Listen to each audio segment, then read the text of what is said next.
sanctifié jusqu'à ce jour.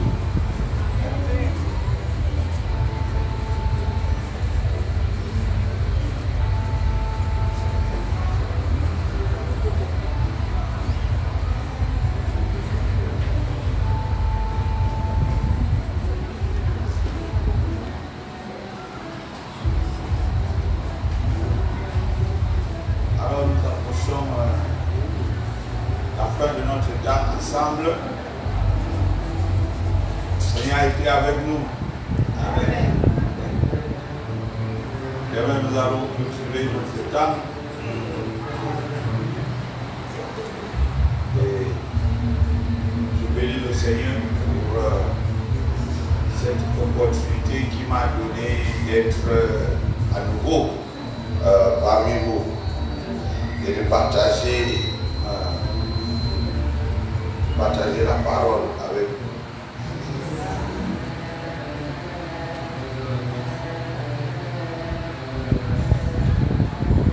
Lorsque nous parlons de la transmission, nous devons comprendre que ce sont des lois que Dieu lui-même a écrites, que Dieu lui-même a établies, afin que la vie puisse rouler en nous et au travers de nous. C'est en fait l'ordre que Dieu a établi, un rôle de parents. C'est-à-dire que comme pour transmettre quelque chose, nous devons l'avoir reçu. Et ce que nous transmettons, c'est ça que nous avons reçu. Il n'est pas possible de transmettre quelque chose qu'on n'a pas reçu. C'est-à-dire que nous pouvons agir, nous pouvons faire des choses, mais il ne va pas y avoir une transmission. En d'autres termes, c'est ça qu'on appelle l'impartation.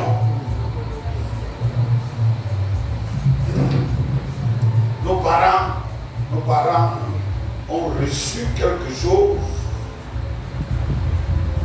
que ce soit bon ou pas, ce qu'ils ont reçu, et ils nous ont transmis ce qu'ils ont reçu. Vous me suivez là? C'est très important. Nos parents ne peuvent pas nous transmettre ce qu'ils n'ont pas reçu. Je pense que c'est un point sur lequel nous devons bien faire attention, parce que beaucoup de nous, on évolue dans notre vie en étant amer avec nos parents. Il y a des temps que il y a un petit, c'est pas le souffle de l'esprit.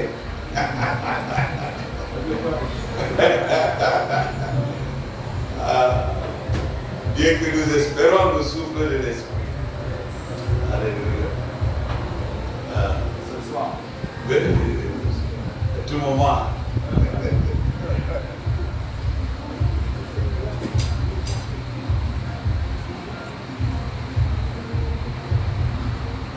Donc je disais que alors il y a encore le feedback, c'est bon. Voilà. Donc je disais que ce point est très important parce que la relation avec nos parents est très clé. Elle détermine ce que nous sommes et jusqu'où nous allons partir. Donc, plusieurs d'entre nous vont grandir en ayant du ressentiment, l'amertume vis-à-vis de nos parents, et on les blâme n'ont pas fait ça. Mais il n'y a pas un parent qui ne peut pas donner à son enfant ce qu'il a reçu. Donc le parent va donner, quel que soit comment il est, quel que soit comment il est, c'est ce qu'il a. Et c'est ça qu'il va transmettre aux enfants. Que ce soit bon ou pas. Donc c'est important de comprendre ça et avoir nos cœurs libérés de ressentiments, d'amertume qui vont nous conduire à déshonorer nos parents.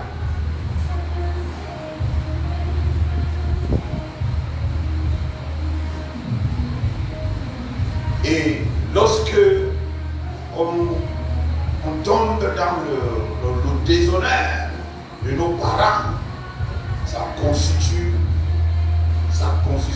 un obstacle majeur dans notre épanouissement spirituel, quel que soit la personne que nous sommes. Donc,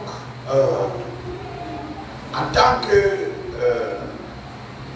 personne qui marche avec Dieu, je ne peux transmettre que ce que j'ai reçu de Dieu.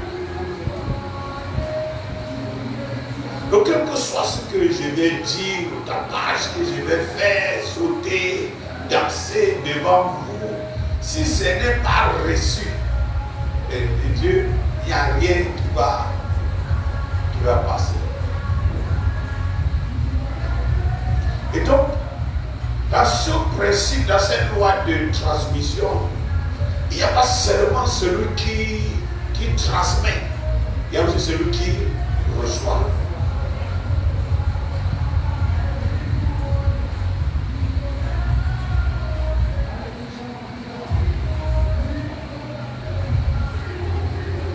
Nos parents peuvent avoir, malgré les manquements qu'ils ont, ils peuvent avoir quelque chose, des valeurs qu'ils veulent nous transmettre. Si nos cœurs, nos esprits ne sont pas ouverts, ça ne sera pas possible de recevoir ces valeurs. Nos leaders peuvent avoir des valeurs, des principes qu'ils ont acquis, reçus de Dieu, mais tant que nous, de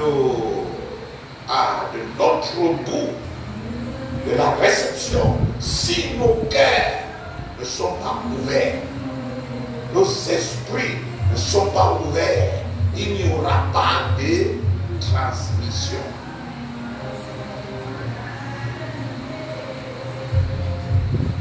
Dieu ne retient rien de nous selon sa nature.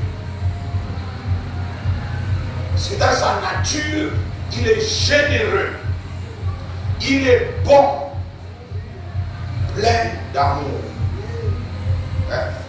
Dieu ne s'est pas réveillé un jour et a dit, oh, j'ai manqué l'amour envers mes enfants, les êtres humains. Non, il est l'amour.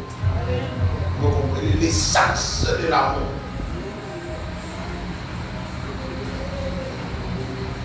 Mais si nos cœurs ne perçoivent pas et ne sont pas ouverts, ne vont pas expérimenter même ce qu'on appelle l'amour de Dieu. Moi, j'étais déjà dans le ministère, prêcher l'évangile, voyager et voir les miracles se produire. Un jour, j'étais en tournée dans un pays étranger et je travaillais avec une équipe. C'était à cause de mon énergie. Quand j'étais petit, quand j'étais jeune plutôt, j'étais plein d'énergie. Donc j'étais comme le prédicateur prédicateur central, tu vois, dans notre équipe. Mais durant notre tournée, il y avait quelque chose qui n'allait pas à moi. Si je me sentais vide, malgré tout ce que Dieu faisait, je priais, je ne comprenais pas ce qui s'est passé. Je me souviens un matin, j'étais tellement désespéré dans la douche. Je voulais voir Dieu agir et combler ce vide que je sentais à moi, ne sachant pas comment. Quoi? Même je cognais les murs de la douche pour le désespoir dans lequel j'étais. Vous me suivez? Je frappais les murs de la douche que Dieu. Et puis Dieu m'a dit, je vais envoyer un tel membre de l'équipe. Il va venir te voir. Il faut que tu l'écoutes. Donc je suis là dans ma chambre. J'attends.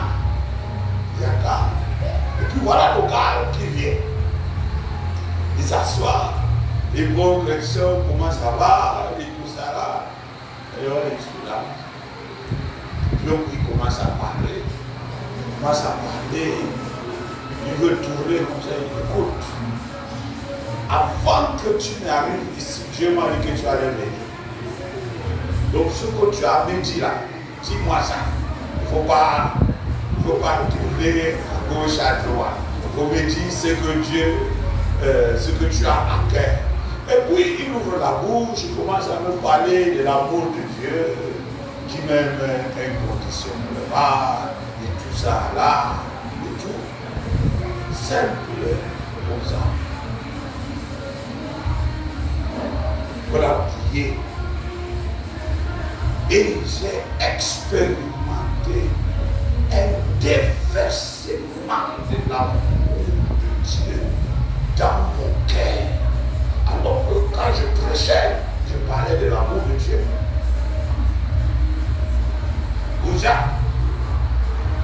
Dieu vous a aimé, c'est pour ça qu'il a envoyé Jésus. Donnez vos vies à Jésus. Je prêchais tout ça, je parlais de l'amour de Dieu. Et Dieu a déversé son amour dans mon cœur. C'était comme un baptême que j'expérimentais. Ça a transformé ma vie. À partir de ce moment, voyez la Bible dit que Dieu a déversé son amour dans nos cœurs par le Saint-Esprit. Il dit que déverser, ça veut dire qu'il donne sans limite. Mais à cause de ce qu'il y a en nous, ce que nous croyons, les choses que nous avons, par lesquelles nous sommes passés, ça constitue le blocage pour que ce amour soit déversé en nous.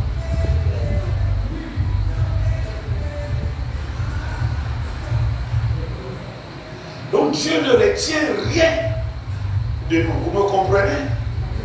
Il ne retient rien à cause de sa nature de Père vis-à-vis de nous.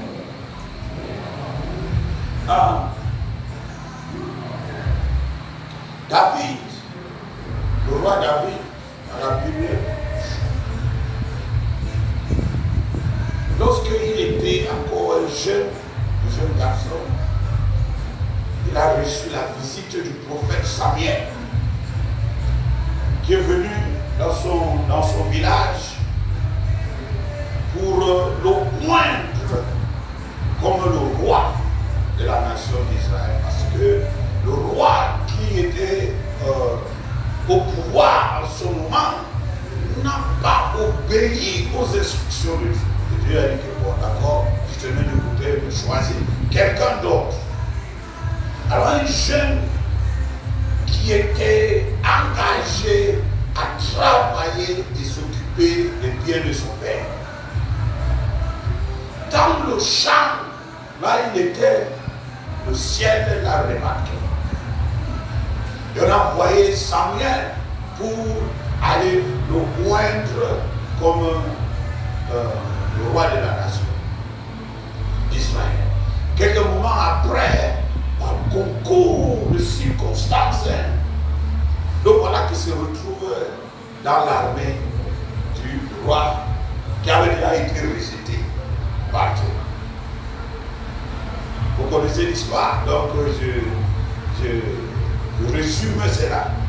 C'est par concours de circonstances.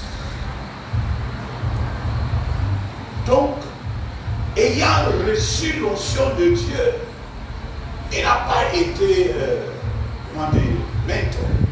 C'est ça? C'est ça, non? Oui. Il n'a pas été mentorisé, c'est dire en français. Non. Non, c'est un mot anglais comme mot chrétien. Bon, il n'a pas été formé, préparé pour être roi. Vous me suivez là? Il n'a pas eu cela. Des noms. Mais à cause de son engagement avec Dieu, Dieu lui-même l'a préparé. Il l'a formé. Vous me suivez? Et il a formé son caractère, transformé sa vie, que David a eu un caractère incroyable. Dieu s'en est occupé. Vous me voyez, vous me comprenez là? Donc quand il entre dans l'armée de Saül, il gravit les échelons à cause de l'engagement qu'il avait vis-à-vis de Dieu. Et c'est comme ça qu'il se retrouve à la tête d'un peloton de l'armée de Saül.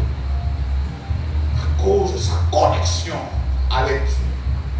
Là où les autres soldats tremblaient devant leurs ennemis, lui il ne tremblait pas à cause de ce que Dieu faisait, déversait dans sa vie. Voilà.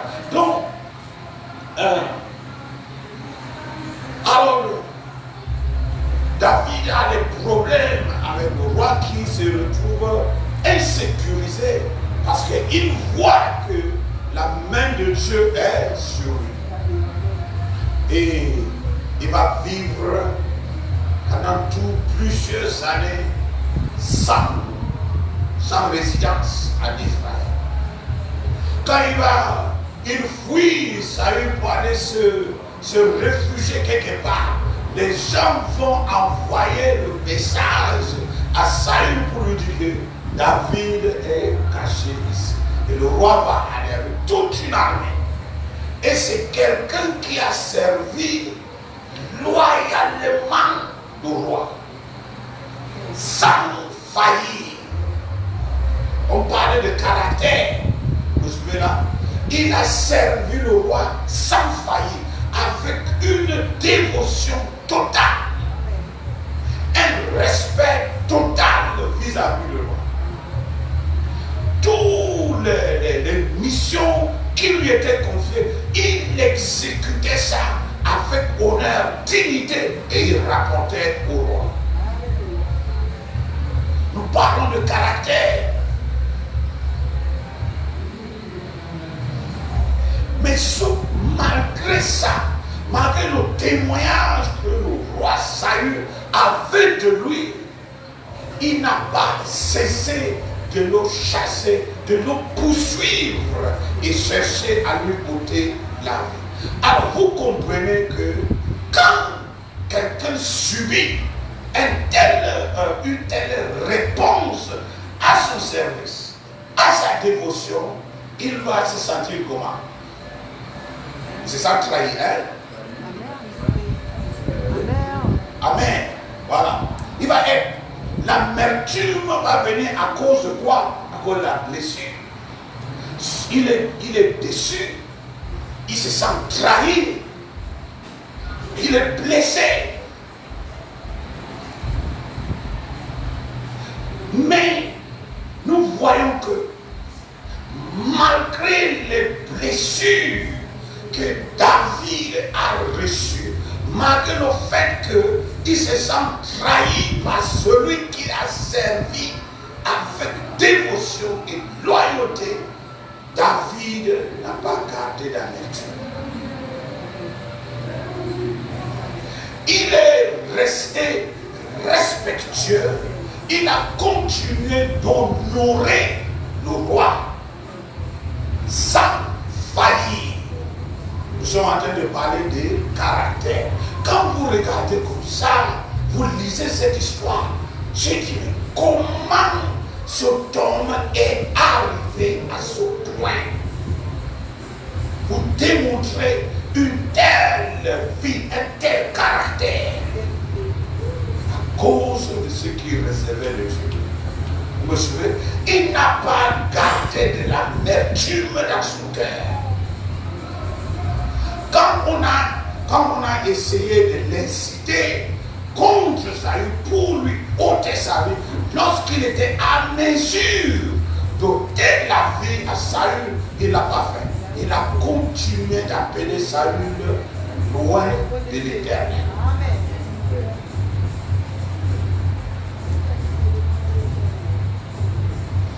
Et lorsque le roi a été tué, lui et son fils, David s'est assis, il a pleuré sur lui. Quelqu'un qui cherchait à te tuer, où tu n'avais plus où te réfugier dans ton pays. Sa famille n'était plus en sécurité. Donc il allait prendre son père, ses frères et sœurs, et il était en fuite.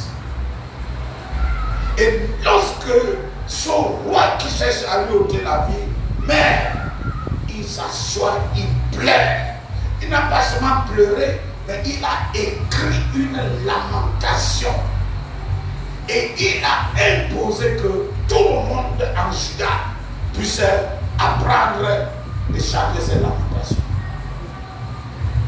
Tu dois avoir reçu. Ah oui. Vous me suivez là? Il n'a pas entretenu d'amertume dans son cœur. Il n'a pas gardé cette colère malsaine dans son cœur. Alors, parmi les enfants de David, il est né un fils qu'on appelle Absalom. Parmi ses enfants, Absalom était son troisième fils. Et Absalom, la maman d'Absalom était la fille d'un roi. Donc quand Absalom naît, son père est roi et son grand-père est roi. Il a le sang royal en lui de tous les côtés. Voyez-vous? Alors en grandissant comme ça, il aurait appris et entendu toutes les histoires de son père. Parce que le neveu de son père était le chef de l'armée. Alors son tonton qui était Joab devait lui raconter les exploits de son père.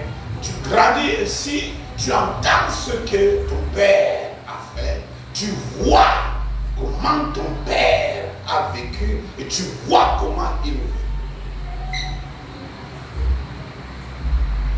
Quand on dit qu'il était l'homme selon le cœur de Dieu, c'est Dieu à son caractère. Voyez-vous? Donc, Absalom, la Bible nous dit qu'il était un garçon très beau. On dit que de la plante de pied jusqu'à sa tête, il n'y avait aucun défaut en lui. Et chaque année, il se rasait, il se coupait les cheveux. Et les gens, tellement il était populaire parmi le peuple, les gens venaient peser ses cheveux chaque année pour trouver que chaque fois qu'il se coupait les cheveux, ça pesait 2 kg, 800 grammes. Mais tu te demandes comment était sa chevelure. Alors imagine-toi un gars comme ça dans la ville. Tous les filles vont vouloir sortir avec lui. Hein? Et ses frères ne vont pas se sentir défavorisés parce qu'il était tellement apprécié dans le royaume.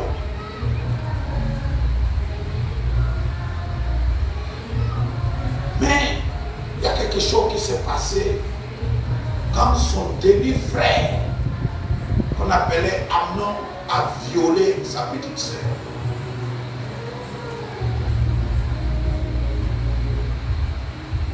Il a commencé pour une raison étrange. Il dit qu'il est tombé amoureux de sa sœur jusqu'à la violer. Donc cet incident a profondément blessé Absalom. Il a pris sa sœur chez lui, elle est restée tout le reste de sa vie avec cette humiliation. Et Absalom, la Bible dit qu'il n'a pas dit quelque chose en bien ou en mal à son frère. Mais il a gardé la rancune contre son frère. La blessure qu'il a reçue parce que sa sœur a été violée, cette blessure l'a dévasté. Parce qu'il n'a pas su gérer la blessure. Vous me suivez là? Nous tous, nous avons expérimenté les blessures. Et nous allons encore expérimenter les blessures. Vous me suivez? Même à l'église, on va expérimenter les blessures. Mais gérer les blessures est très important. Donc, Absalom a nourri la rancœur. La haine s'est installée en lui. Il a tellement nourri la rancœur qu'il a planifié l'exécution de son frère. Il a organisé, lorsqu'il devait tondre ses brebis, il a invité son père et ses frères qui sont venus. Son père n'est pas allé, mais tous ses frères sont allés. Et il a donné les instructions à ses employés. Enivrez alors, donnez-lui à boire. Et quand vous verrez qu'il a déjà perdu le contrôle, frappez-le. Ne parlez pas sa vie. Et c'est ça qui s'est passé. Il a tué son frère. Bon, pour un royaume qui s'est établi comme Israël par la guerre, ouais, ce n'est pas apparemment un problème. Mais ici, là, il a tué à cause de la colère, le ressentiment. Et c'est là une grande offense. La vengeance. Il n'a pas appris de son père. La transmission s'est arrêtée, était bloquée à partir du moment où il a été blessé. Ce qu'il avait reçu, ce qu'il a observé de son père n'a plus prévalu dans sa vie. Vous me suivez?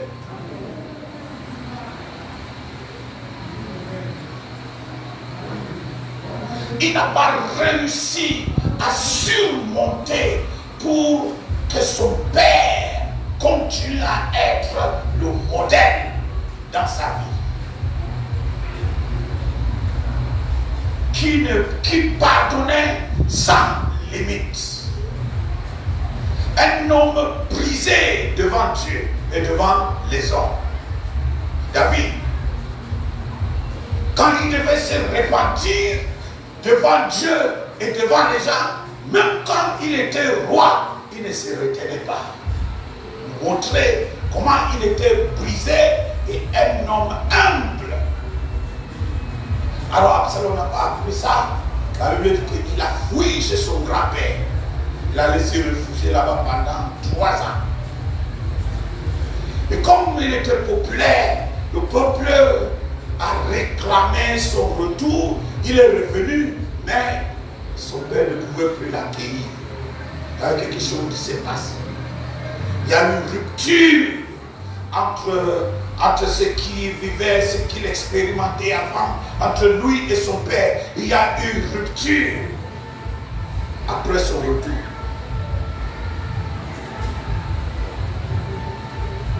Quelques moments après, c'est là la lecture de notre texte, quelques moments après, Absalom est allé se faire, il a fait un char, il s'est acheté, il a acquis un char qu'il utilise. Alors, notre histoire, c'est dans 2 Samuel chapitre 15.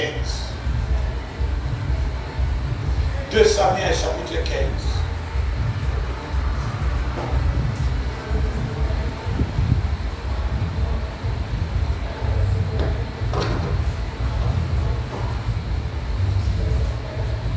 Verset 1 à 6.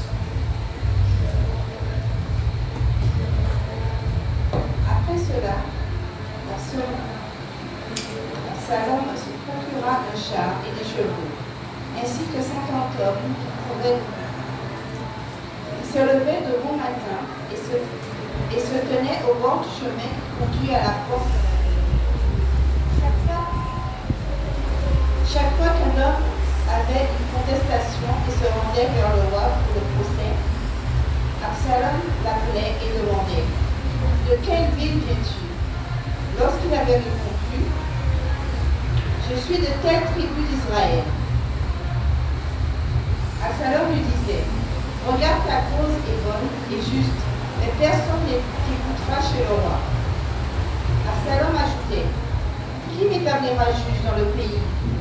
Tout homme qui aurait une contestation et un procès viendrait me trouver et je lui rendrais justice. » Quand quelqu'un s'approchait pour se prosterner devant lui, il lui tendait la main, le retenait et l'embrassait. Absalom agissait de cette manière envers tous les Israélites qui se rendaient vers le roi pour demander justice, et il gagnait le cœur des hommes d'Israël. Amen. Amen.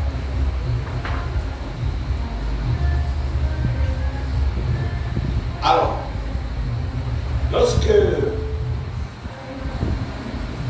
lorsqu'on dit qu'il a acquis un char et il traversait chaque matin, il s'élève, il va au-delà de la porte. Donc quand la porte dans la Bible à l'époque, c'était là où les anciens siégeaient pour juger les affaires et tout le monde qui venait voir le roi et les anciens de la communauté. Donc lui, il va se tenir au-delà avant que les gens n'arrivent auprès de son père qui était le roi, avant que les gens n'apportent leur cas au roi. Lui, il les anticipe. Il les intercepte. La vengeance dans son cœur, la colère, la blessure, son cœur, mais aussi ses pensées ont été polluées jusqu'à l'amener à faire une conspiration contre son propre père. Un complot contre son propre père. Donc, progressivement, il se présentait devant le peuple comme étant la personne idéale pour traiter leur cas. Ce qui est sûr, c'est il devait avoir une certaine connaissance, une certaine compréhension, parce que la Bible dit que les fils de David étaient les conseillers. Et lui-même, grandissant dans le palais, il devait avoir une compréhension de certaines choses. Mais ce n'était pas son rôle qu'il était en train de jouer. Tout ça à cause de l'amertume de son cœur. Le manque de pardon vis-à-vis de son frère. Et ça gangréné son cœur jusqu'à il a porté ça contre son propre père. Le fait qu'il n'y ait plus la communion qu'il y avait entre lui et son père a ajouté à cette amertume, ce ressentiment. Il a détourné le cœur de la nation d'Israël vis-à-vis de son père. Au point où les gens n'avaient plus d'attention, les gens n'avaient plus d'estime pour son père, parce qu'il a convaincu tout le monde que si vous partez à la cour royale, il n'y a personne là-bas qui va défendre votre cause.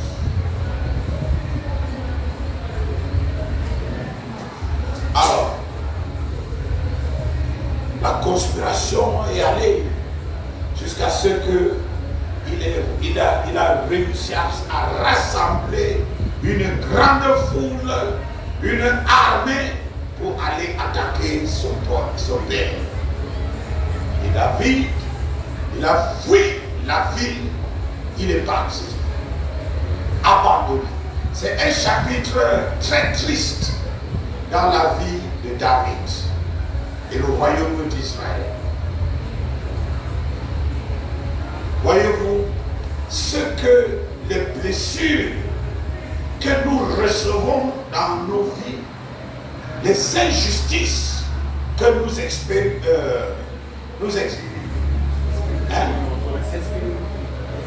expérimentons, ce qu'elles peuvent conduire, c'est dans quoi elles peuvent nous aller. Lorsque nous n'avons pas appris ces principes de base, nous partons et remettre notre sort à Dieu et s'attendre à Dieu, quel que soit ce qui s'est passé. Peut-être à cause du fait que Absalom, il avait déjà acquis certaines valeurs. Qui sait si ce n'était pas lui qui pouvait être le roi après son père. Vu qu'il avait déjà le sang royal de tous les côtés. Voyez-vous, lorsque ça vient dans le cadre du ministère, si nous ne faisons pas attention, on parle de transmission, si nous ne faisons pas attention, quand il y a des tensions qui se produisent au milieu de nous, dans les milieux que nous fréquentons, ces tensions vont polluer nos pensées et nos cœurs. Et ça va causer cette gangrène comme dans le cas d'Absalom. Et ce que Dieu avait préparé pour nous, ce qui nous a certainement appelés, nous n'avons pas réussi à y entrer. Parce que nous allons forcer l'entrée de nous-mêmes. Vous me suivez là? On ne peut pas forcer de soi-même l'entrée dans l'appel que Dieu a pour chacun d'entre nous.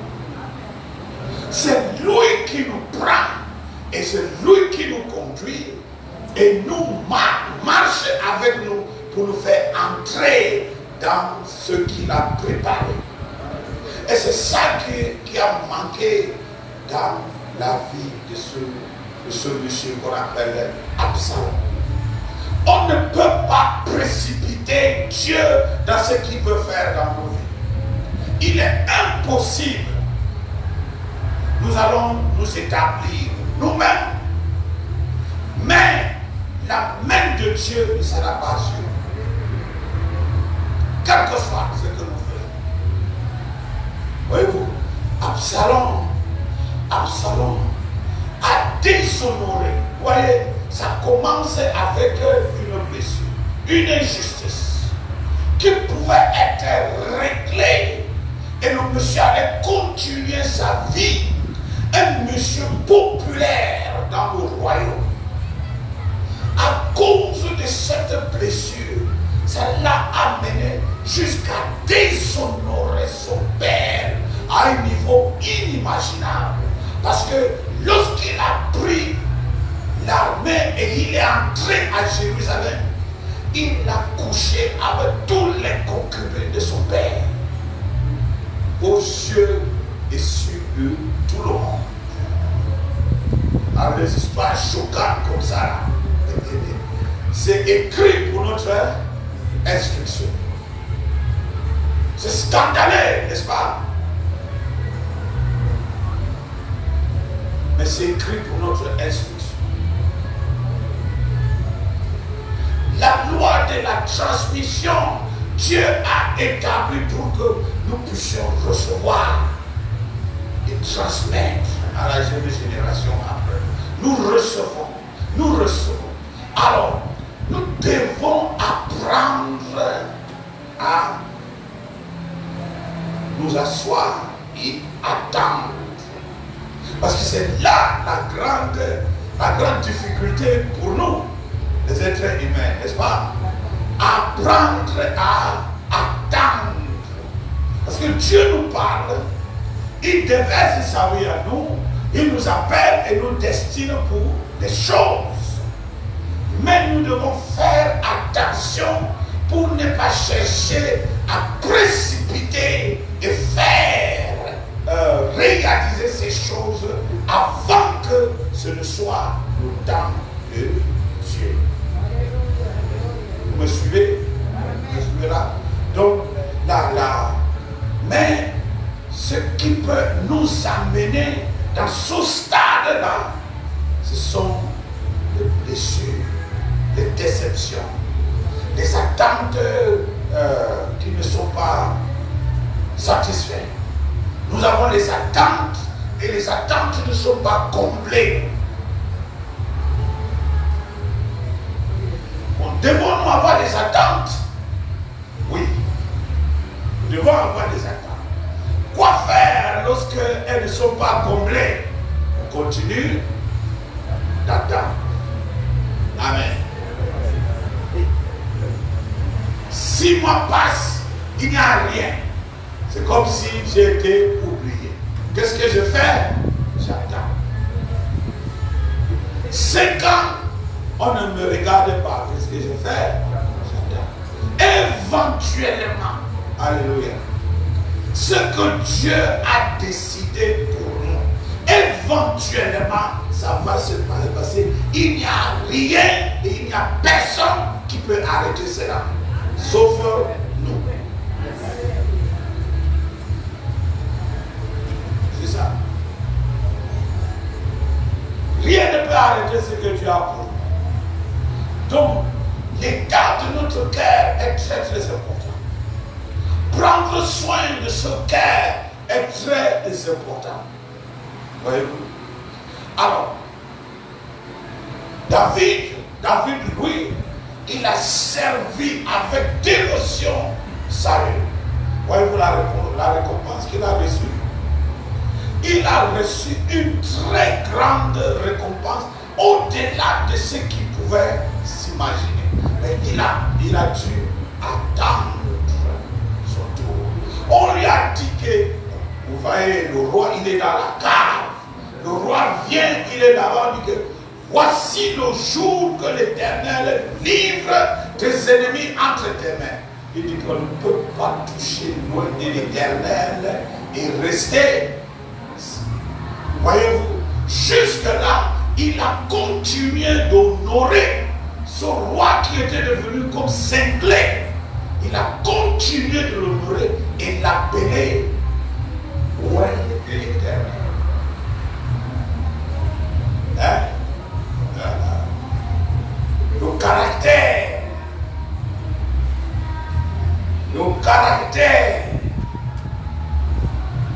il a attendu, il n'a pas fait allumer. Il savait que le prophète a versé l'huile d'onction sur lui et a dit que c'est lui qui va être le roi.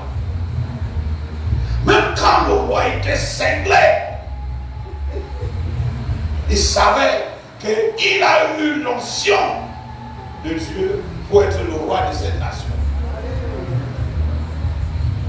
Il n'a pas cherché à faire précipiter son royaume.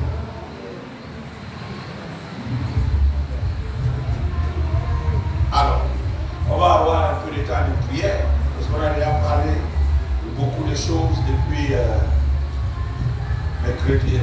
Pour d'autres depuis jeudi. Il faut que nous puissions avoir un peu de temps de prière pour quand même répondre à Dieu. C'est sûr que à la maison, peut-être vous avez eu le temps de réfléchir sur ce qu'on a dit, de prier, je ne sais pas. Mais en assemblée, ce serait bien de pouvoir répondre au Seigneur. Nous sommes avec ce qu'on a entendu, qu'on a partagé aujourd'hui, ce qu'on a parlé hier et avant-hier. Mais on fait ça. Bon, avant d'aller dans le temps de prière, est-ce qu'il y a une question? Est-ce qu'il y a une question? Par rapport à ce qu'on a dit ce soir. Hein?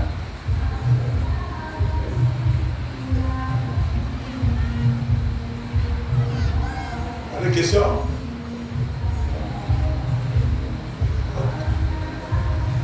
Ok, d'accord.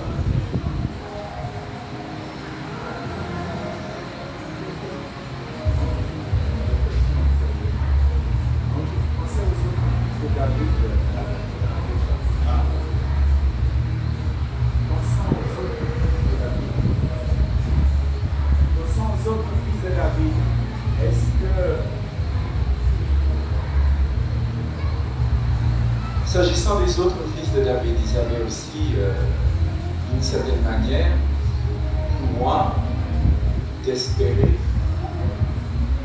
être sur le trône. Certainement. Et est-ce que l'erreur de Salomon, l'erreur d'Absalom envers Salomon, et est-ce qu'il a été en définitive, ce Salomon, un choix par substitution? Bon, ça, vraiment, c'est. Je ne peux pas donner une réponse nette à cela parce que on ne connaît pas la pensée. Ça. Mais quand nous regardons, on lit l'histoire d'Absalom, il était très aimé et apprécié par le peuple jusqu'à cet incident. Et même après l'incident, lorsqu'il était en exil, le peuple soupirait après son retour. C'est jusqu'où le gars était aimé. Je ne pense pas que c'était simplement à cause de sa galanterie qu'il était aimé, puisqu'ils étaient à la cour royale comme des conseillers. Le général de David, Joab, qui était son oncle, a semblé avoir une affection particulière pour lui. Et son gars de Joab, il n'était pas un gars qui jouait. Il était tellement radical que même David avait peur de lui. Donc, pour qu'il ait une affection comme ça envers Absalom, il a dû voir quelque chose en lui. Parce que c'est lui qui a orchestré le retour d'Absalom en Israël. Joab. Donc, on ne sait pas, on ne peut pas vraiment dire, mais à cause de ça, il était quand même favori. Même s'il n'était pas choisi pour être le roi, le fait d'avoir été favori comme ça, s'il a suivi les pas de son père, il allait être un bon conseiller pour celui qui allait hériter le trône. Voyez? Donc, ce que moi je peux dire, ces questions-là.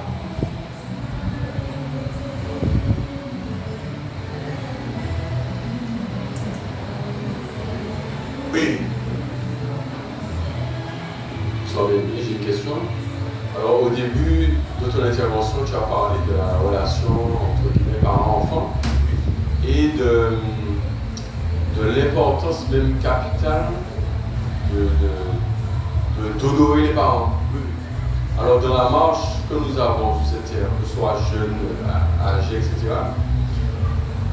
comment on pourrait réparer des honneurs éventuels vis-à-vis des parents? C'est une bonne question. Moi, je pense que lorsque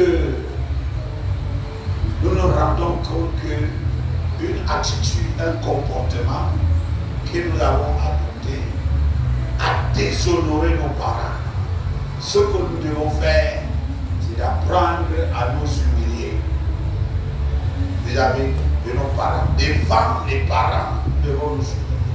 Mais ça ne va pas simplement suffire de demander pardon. Parce que si on ne peut pas demander pardon et restaurer l'honneur, si on demande pardon juste pour ce propre intérêt, il doit y avoir un comportement, une attitude vis-à-vis de nos parents qui doit viser à réparer le dommage qui a été causé par le déshonneur. Par le déshonneur. Alors, la réparation peut être que, bon, chaque fois, une fois par mois, je m'en vais voir mon père ou ma vieille mère avec un sac d'igname. Voilà. Puis je vais chez le pêcheur acheter le top, le pouvoir. Hein? Voilà, comment on appelle toujours à manger là, le pouvoir. Hein? Voilà, on prépare, on va, voyez-vous. Parce que ça c'est très important. Aujourd'hui, la rébellion est enseignée à tous les niveaux. À l'école, les enfants n'apprennent pas ce que c'est que l'honneur et le respect. La rébellion est enseignée. Et ça, c'est très dangereux parce que ça précipite la chute de la société. Lorsque l'autorité des parents a été détruite, démantelée dans la perspective des jeunes. Donc il est nécessaire, lorsque on doit réparer nos torts, non seulement demander, mais nous devons poser des actes de restitution. Lorsque Isaac, pourquoi j'ai dit, leur acheter la nourriture, leur apporter les choses, lorsque Isaac voulait bénir Esau, son fils aîné, il a dit à Esau, va chasser, puisqu'il était chasseur, va chasser un gibier pour moi et prépare-le comme j'aime. C'est-à-dire qu'à mon goût, à moi, quand je vais manger ça, je vais te bénir. Voyez-vous, quand son frère a volé par sa maman, quand il a senti, quand il a senti l'odeur, parce que Jacob a pris les vêtements de son grand frère. Quand son père a senti l'odeur de son frère, de son fils aîné, dans les vêtements, ça a provoqué quelque chose à son âme. Il a déversé la bénédiction, croyant pour lui qu'il était en train de bénir son fils aîné. Donc, les actes de réparation sont très importants. Qu'est-ce que mon père, qu'est-ce que ma mère aime? C'est ça que je cherche pour lui apporter dans l'eau. Même si je ne l'ai pas déshonoré, même si elle n'est pas déshonorée dans le passé, tant qu'elle est vivante, qu'est-ce qu'elle aime, qu'est-ce qu'il aime? Je lui apporte mon rôle. Vous comprenez? Quelle que soit la relation que j'ai eue avec mon père, ma responsabilité devant Dieu, c'est d'honorer et d'aimer. Oui, le micro derrière là. Je voulais dire aussi, est-ce que votre maman n'a pas contribué à la présence de son frère, de mon frère? Est-ce que ta mère n'a pas contribué aussi à ce qu'elle ait souffert? Est-ce qu'il n'a pas contribué à la vengeance de son frère? Oh, bon, elle a souffert quand elle a été violée, elle a déchiré ses habits, mais elle marchait et son père, son frère a entendu ça et elle a dit, si ton frère a été avec toi, ok, ne prends pas ça toi que c'est ton frère. Il a pris, il a consolé sa soeur, il a pris sur lui. Donc ce que je suis, c'est que voir chaque fois qu'il voyait sa soeur déshonorée, parce que la Bible dit qu'elle a été destituée pour le reste de sa vie. Donc ce que je suis, comme sa soeur était chez lui, voyant la destitution de sa soeur, l'humiliation de sa soeur, ça pouvait continuer de nourrir cette haine vis-à-vis de son frère. Mais on ne nous a pas dit que sa soeur a demandé à son frère d'aller la venger.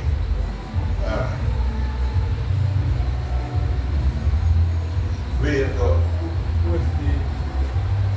Pour rester un peu dans l'idée, mais est-ce qu'à ce moment-là, David qui était roi, qui était le père, est-ce qu'il n'a pas défailli par rapport à son rôle vis-à-vis de la situation? Bon, ça c'est une très bonne question. Et je pense que David a failli parce qu'on ne nous dit pas ce qu'il a fait. Il était fâché seulement, mais il n'a rien fait d'autre. Donc, et je pense que ça a été une situation embarrassante qu'il ne savait pas quoi faire. Parce que selon la loi, Amnon devait être lapidé, tué, selon la loi. Que la Bible dit, Moïse avait dit, si une vierge est violée, elle crie, et c'est prouvé qu'elle n'a pas contribué à cela. Celui qui l'a violée doit soit d'après moi, doit être lapidé. Comment tu vas marier ta sœur? En plus, la Bible dit qu'il a haï sa sœur après l'avoir violée plus qu'il ne l'a aimée, jusqu'à la chasser et demander qu'on ferme la porte derrière elle. C'était vraiment très humiliant. Ce n'est pas une situation facile pour une famille. C'est ça qui nous fait. C'est-à-dire que lorsque nous devons traiter les affaires de Dieu là, quand ça vient à notre famille, c'est pas facile. Mais il faut que qu'on soit vrai, c'est pas facile. Quand ça vient à notre famille, c'est très difficile, très embarrassant.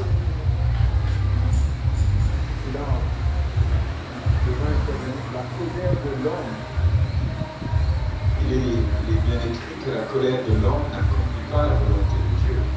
Donc la colère chez le père, la colère chez Absalom, ni l'un ni l'autre n'ont contribué à une solution.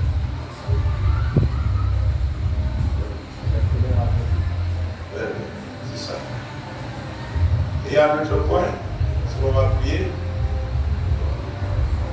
Hein, maman? Non? Non.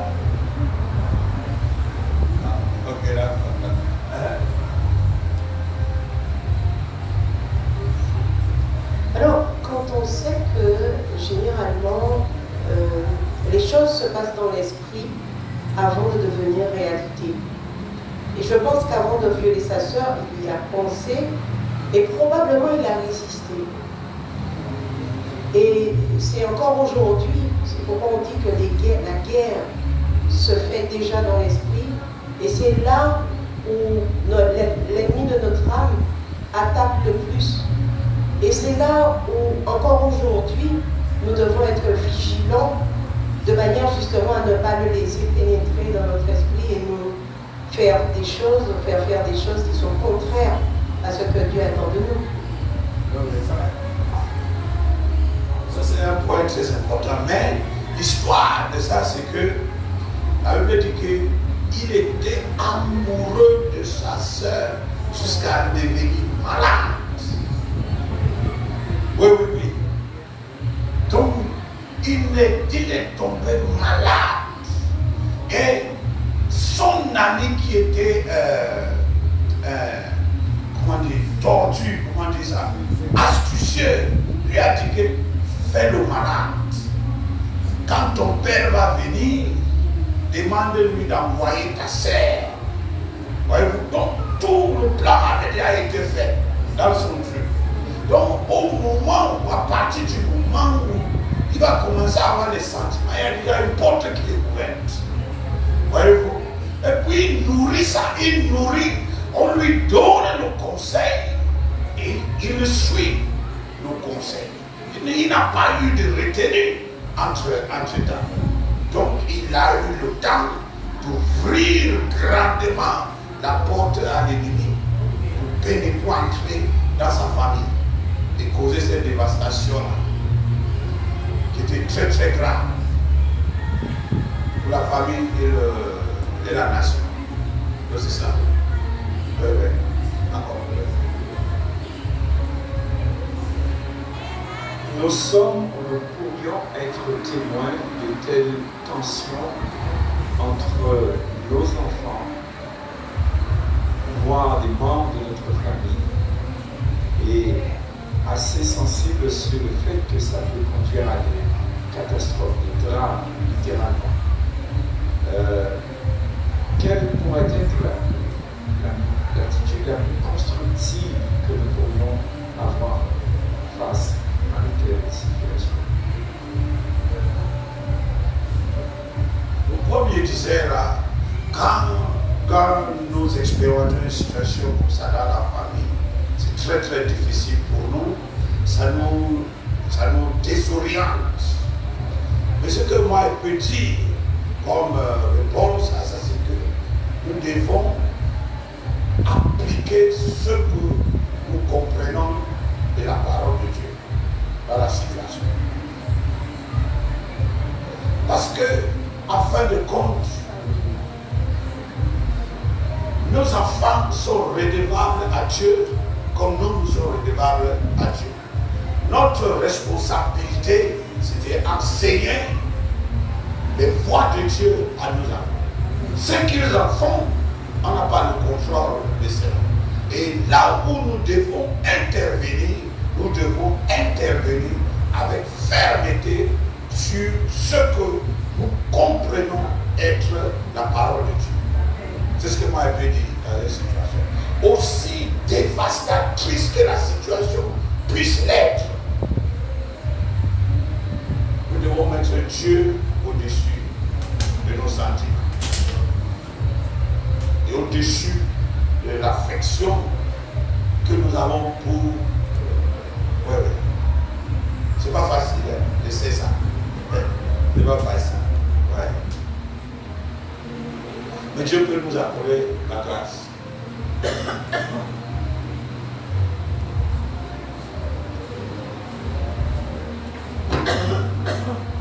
vais vous demander quelque chose qui me tient depuis des années à cœur. La parole dit dans la Bible d'abord, pourquoi vos pères ont péché. Vos pères ont péché. Et Dieu avait prévu de nous faire payer notre merci. Mais il avait réfléchi, il a dit qu'il ne le fera plus.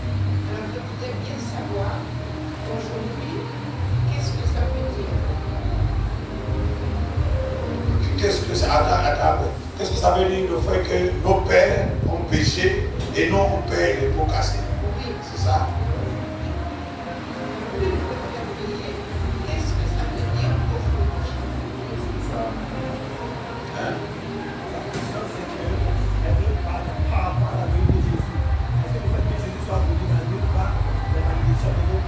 Ah. Bon, Jésus a dit que il vient pour accomplir, faire la loi. Il n'est pas venu pour l'abolir. Donc,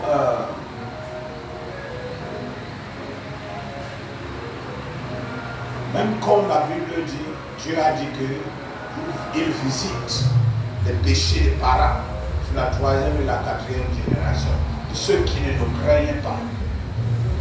6 mois, et c'est ça l'histoire que nous voyons dans la Bible. 6 mois, les parents ont adopté un style de vie, de méchanceté, de perversion. Et moi, je prends conscience de cela. Et je soumets ma vie à Dieu. Le jugement de Dieu n'est pas sur moi. Le jugement de Dieu n'est pas sur moi. Ça va être sur moi si je perpétue ce que mes parents ont fait.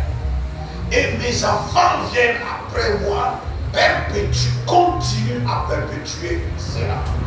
Alors, Manassé était un roi dans le royaume de Juda, très méchant. La Bible dit qu'il a rempli Jérusalem de sang, de violence. Mais son fils, c'était Josias. Son fils Josias est sorti.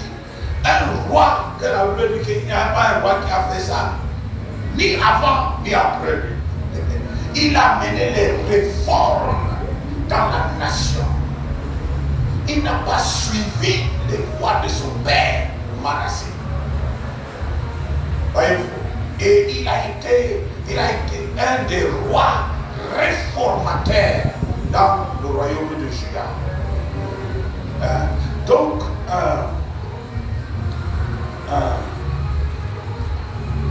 si je me répands, puis j'intercède devant Dieu par rapport aux pratiques de mes parents qui étaient perverses, qui étaient méchants, n'importe quoi. Je demande à Dieu sa grâce.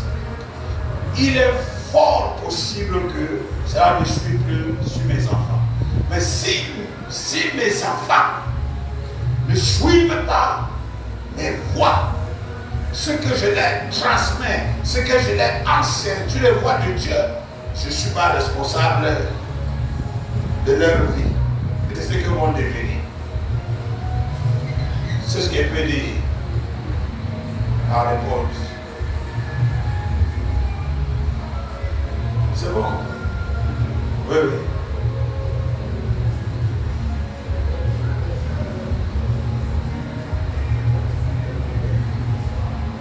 Oui, il y a une question cela. Donc au final, la transmission n'est pas effective. Okay. Globalement, c'est-à-dire, comme tu as dit que ce qu'on transmet, on doit transmettre. Pour recevoir, on transmet, comme on dit à nos enfants, voilà la voix du Seigneur.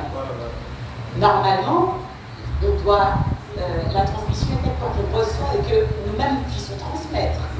Donc nous transmettons à nos enfants qui eux-mêmes doivent transmettre, etc. Mais effectivement, comme vous dites, la transmission, comme on vient de dire pour la son école, n'est pas forcément effective. Parce que si un parent méchant transmet la méchanceté, donc l'enfant transmet la méchanceté, à un moment donné, voilà, chacun est différent, donc la transmission peut ne pas se faire. Qu'elle soit bonne, qu'elle soit mauvaise. Donc on transmet les voies du Seigneur, l'enfant n'est pas obligé de suivre. Un parent transmet la méchanceté à un enfant, l'enfant n'est pas obligé de suivre. Et fait, comme vous avez dit pour Madame, donc la transmission n'est pas forcément effective. Tout dépendra de l'état du cœur de chacun. Oui, c'est ça. Donc, c'est comme ça, comme nous l'avons dit, on transmet et puis l'autre côté doit recevoir. S'il n'y a pas réception de l'autre côté, ben, elle ne va pas être justement effective ou transmise. Donc c'est ça. Alors, on peut avoir un pasteur qui est dévoué à Dieu, dédié à Dieu. Et l'assemblée ne le reçoit pas. Ça, c'est pas possible. Ouais, je vous dis, ce n'est pas le fait qu'on pose la main sur nous, on tombe, qui signifie que nous avons reçu. On n'a rien reçu. Pas pour ça. Vous me suivez là? Non. C'est le cœur. C'est le cœur. Si nos leaders marchaient avec Dieu dans l'intégrité, voilà ce qu'ils vont nous transmettre. Quel que soit ce qu'ils vont dire par leur vie, c'est ça qu'ils vont nous transmettre. Si nous avons les leaders qui sont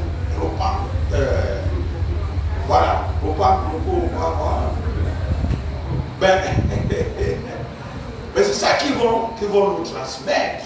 Voyez-vous? Mais on n'est pas obligé de recevoir. Dans le cas de Saül et David.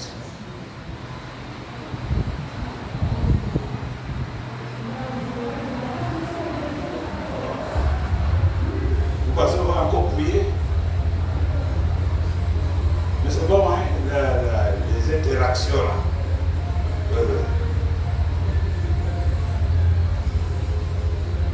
On a su qu'alors, je vais laisser le pasteur venir nous conduire à la prière.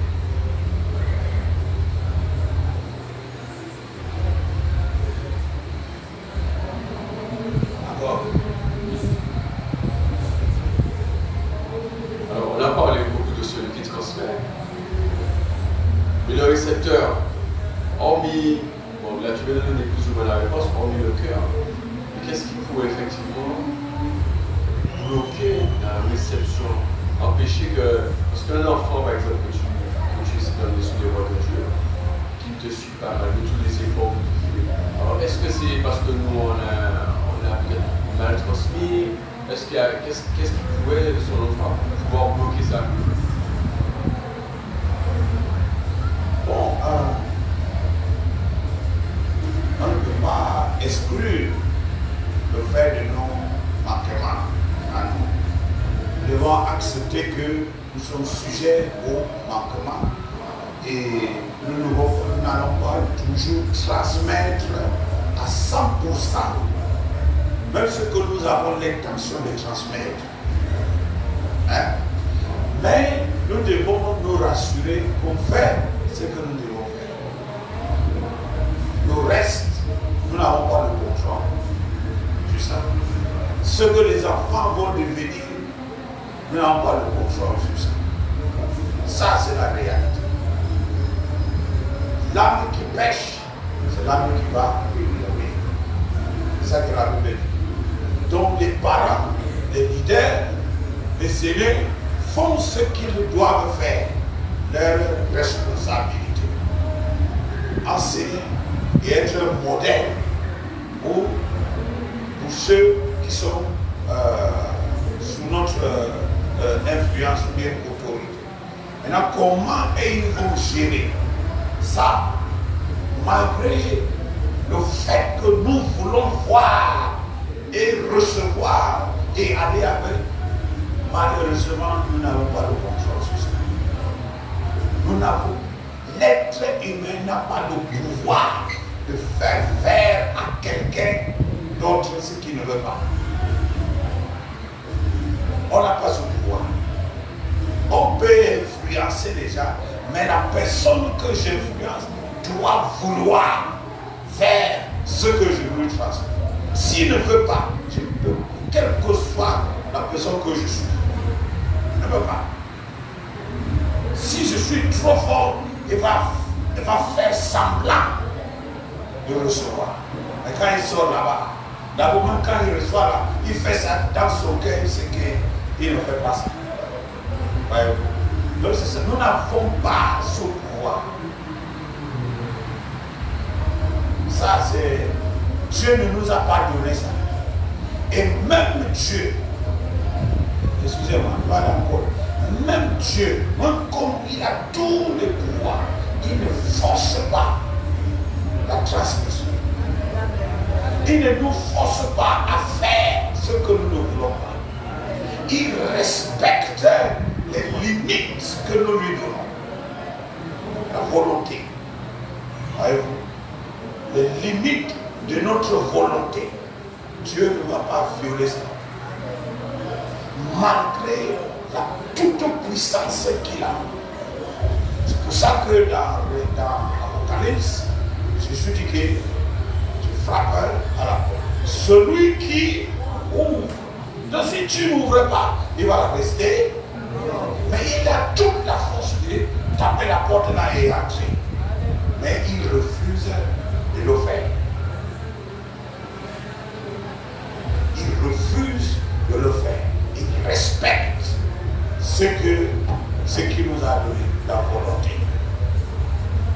Donc, quel que soit ce que nous pouvons dire, nous pouvons faire, nous pouvons vouloir, pour ceux qui nous suivent, nos enfants, nous ne pouvons malheureusement pas leur faire quelque chose.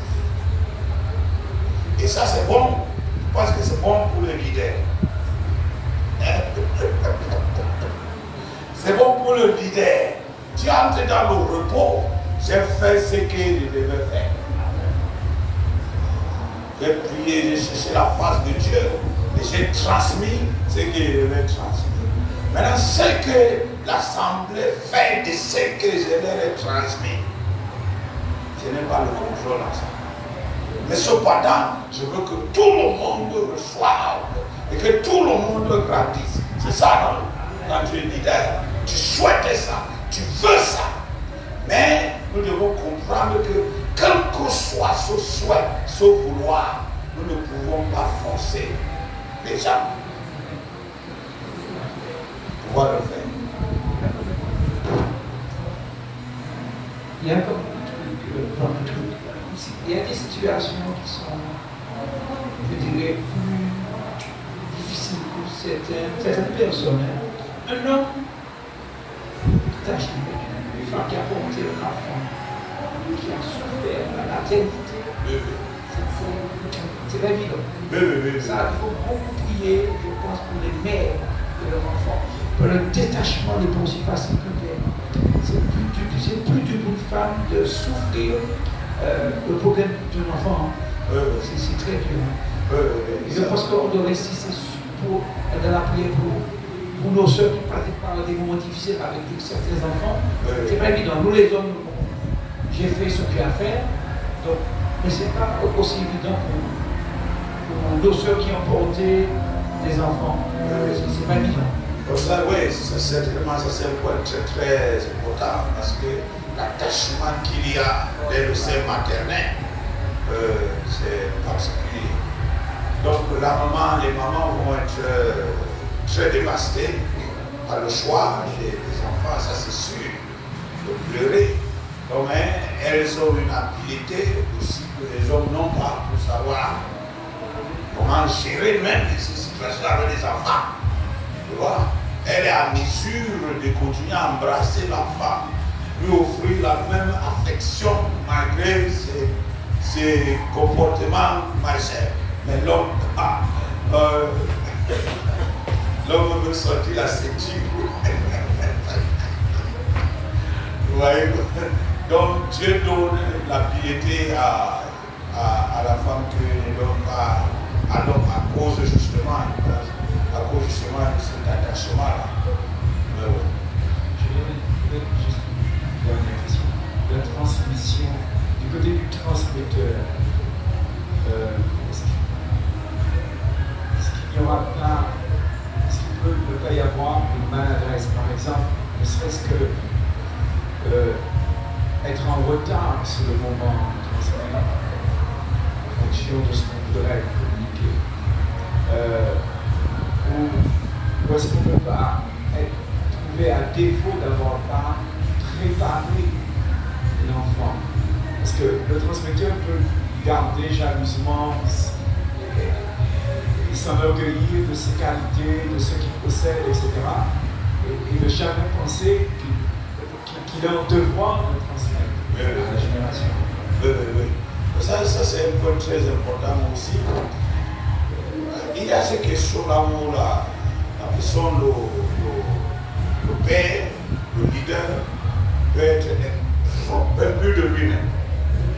Trop imbu de lui-même et ne comprend pas son rôle. Que quel que soit ce qu'il a acquis là, il n'est pas arrivé là de lui-même. Mais certains d'entre nous veulent nous faire convaincre que c'est parce que je suis fort que je suis arrivé là où je suis arrivé. Donc toi aussi tu dois faire. Malheureusement, nous avons ça dans le jeu. Mais cependant, même pour ceux qui sont bien intentionnés, nous devons comprendre que je suis leader bien intentionné, je n'ai pas toujours la perfection dans tout ce que je fais. Quelles que soient mes intentions. Quand j'enseigne, quand je prêche, je dois comprendre que je n'ai pas toujours tout le comportement nécessaire qui est parfait devant mon audience pour transmettre ce que j'ai. Quand je dirige les gens, je peux comprendre, je peux faire des erreurs. Alors quand je me rends compte que je suis avec les enfants, moi je fais les erreurs avec mes enfants. Quand je fais des erreurs, j'appelle mes enfants, j'appelle ma fille, je m'assois avec, je lui parle et je lui présente mes excuses et je demande pardon. Puis on continue. Donc nous devons comprendre, que même si je suis bien intentionné, je suis sujet au manquement, aux faiblesses. Mais je ne dois pas nécessairement m'arrêter. Donc si je me rends compte que ce que j'ai fait là, je n'ai pas transmis ce que je devais transmettre, mais je règle ça, ce n'est pas l'affaire de... Mais le danger, c'est de se retrouver trop imbu de soi-même. Comprendre et arriver à la conclusion que je suis arrivé là-bas parce que je suis spirituel, je suis ceci, cela. Oubliez qu'il y a les gens qui nous ont encouragés. À des moments où quand on était en bas, on était démoralisés, quelqu'un nous a encouragés, quelqu'un nous a donné un verre d'eau, qui nous a amené à faire 5 pas. Voyez-vous. Donc, même si on ne se souvient pas de toutes les personnes qui ont fait des bienfaits en nous, nous ne devons jamais nous aliéner qu'on est arrivé là-bas de soi. Non, il n'y a personne. Le micro,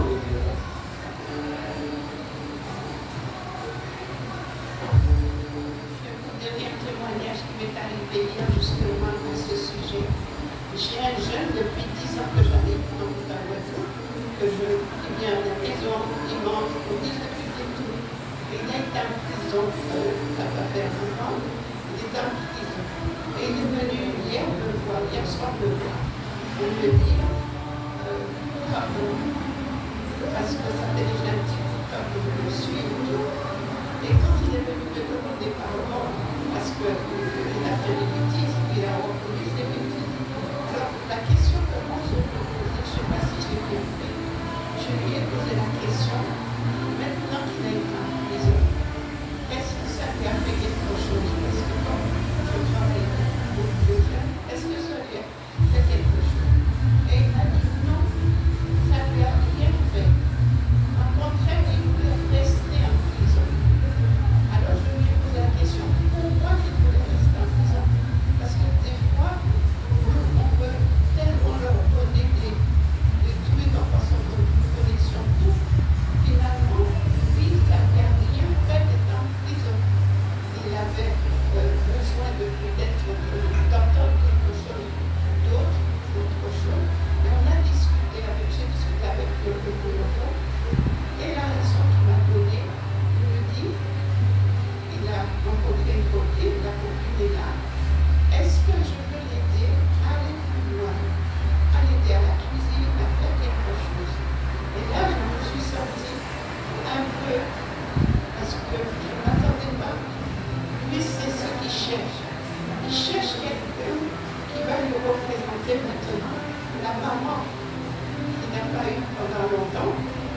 Et il cherche un moment comme quelqu'un.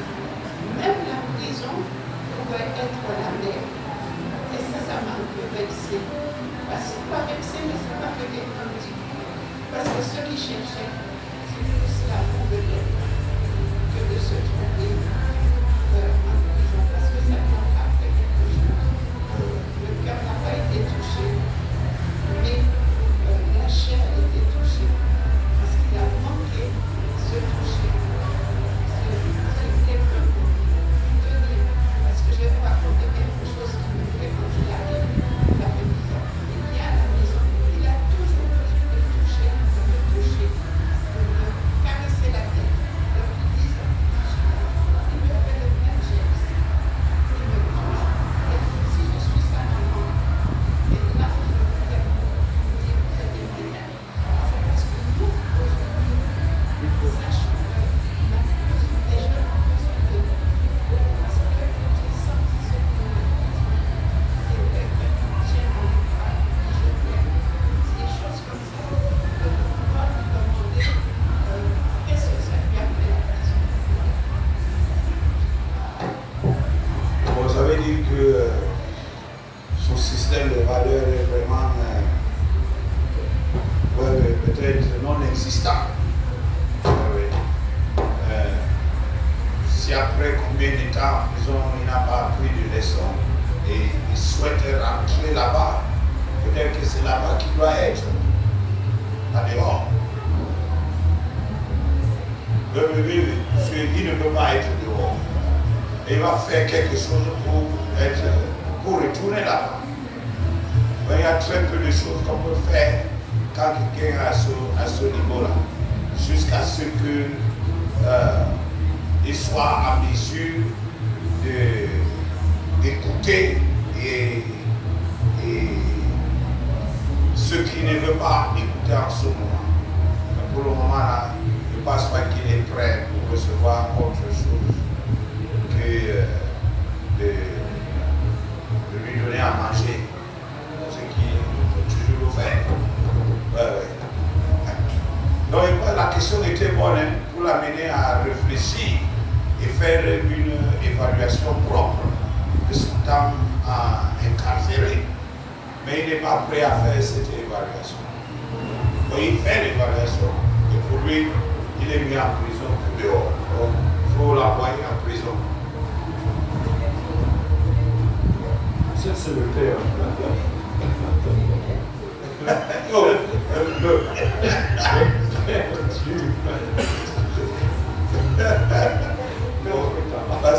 Pasteur Amélie, vous voulez à la prière. Bon, mais c'était une bonne interaction. Merci Seigneur, alléluia, gloire à Jésus.